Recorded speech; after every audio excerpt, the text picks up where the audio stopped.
Hello and welcome. Open world games are some of my favourite games, especially the games that do not force you to go the way they want you to, mainly because you're underleveled. Now this is the reason I prefer Fallout 3 to New Vegas. This brings us to the Far Cry series.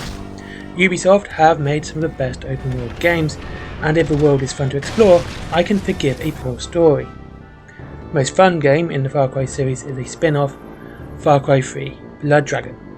Set in the far distant future of 2007, the world is in peril and Canada is a toxic wasteland. They got that bit right, I suppose. You play as Rex Power Colt, because it's the manliest name ever. It is your mission to stop Colonel Sloan from poisoning mankind with dragon's blood.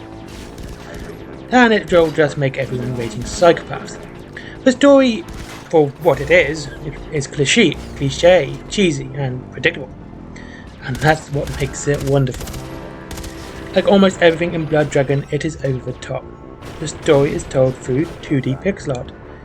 Even the Far Cry trope of sex, yeah, that is as cringy as you think, and it is still as wonderfully funny and enjoyable to watch. It's just so cringe, it's great.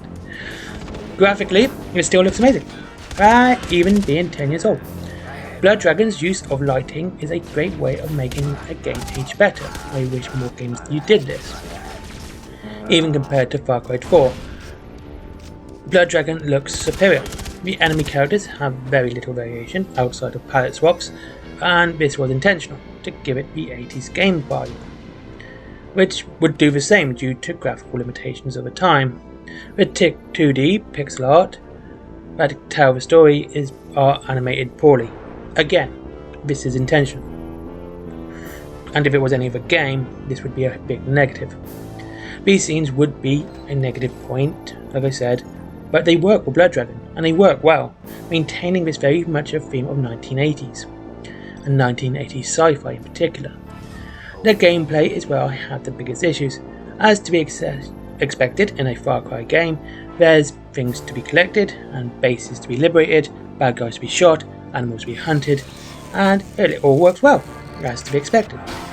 And thankfully, not a single tower to climb. You level up, like the previous Far Cry games, but you don't pick your perks, they're chosen for you this time. It slims down the gameplay for this budget Far Cry. Your guns also get additional attachments for collecting stuff and completing side missions. Now this is where my biggest issue comes in. Like, even after I completed the main story, all the side missions, all the collectibles, which actually thankfully weren't that atrocious, I did not have enough funds to purchase all the weapon attachments. I had to grind for them. It took me about 2 hours to grind for all the money to get them.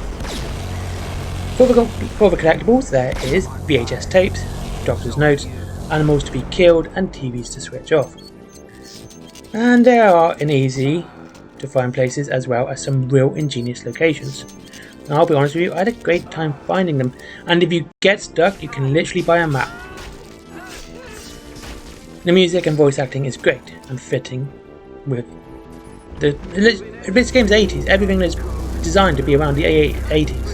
And Rex being voiced by alien star Michael Biehn, his gravelly voice fits the character perfectly. New music is that synth style that was popular in 80s sci-fi, though one part did keep reminding me of GoldenEye. Blood Dragon is a budget Far Cry game, and it sails beyond that. The developers have had the motto of go big or go home, because everything about Blood Dragon is bombastic, loud and bright. A must play for anyone who loves shooters or open world games. Blood Dragon is a very short game. I got 100%, taking less than 12 hours. And that's all achievements, everything. Still a great game, still great 12 hours playtime. And then, like I said, I can proudly say I got every single achievement for it. And it's not something I do for many games. Yeah, worth playing, great game, pick it up if you get the chance. It's cheap. And there you go. Thank you very much for watching. Links to Wayland Games, Forbidden Planet, my merchandise, my comics, and my Patreon is down below, and maybe my other channel, which is, if you're into Warhammer, worth checking out. That's how to build armies. And there's a third channel coming next week. Thank you very much for watching. Have a great day.